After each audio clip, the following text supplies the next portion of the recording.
बहुत समय पहले की बात है। एक छोटे से गांव में रमेश नाम का एक गरीब किसान रहता था। रमेश के पास थोड़ी जमीन थी जिसमें वो खेती करता था और अपना परिवार का पालन पोषण करता था। वो बहुत मेहनती और ईमानदार व्यक्ति था। उसकी ईमानदारी के कारण गांव वालों उनका बहुत सम्मान करता था।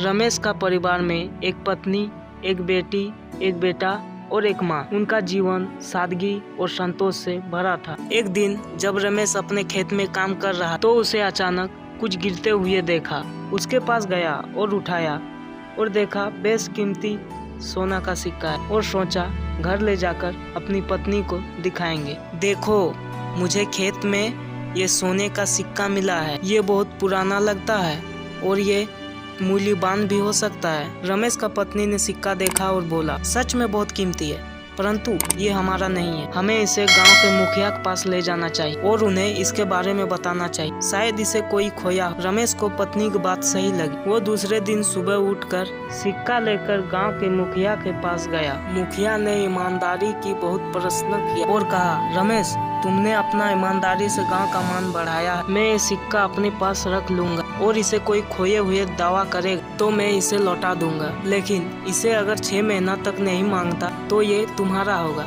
रमेश ने साहूकार स्वीकार किया और वापस अपने खेत में चला। उसने अपना काम मेहनत और लगन से जारी रखा और धीरे धीरे समय बीतता गया और गाँव में रमेश की ईमानदारी की चर्चा हर तरफ होने लगा।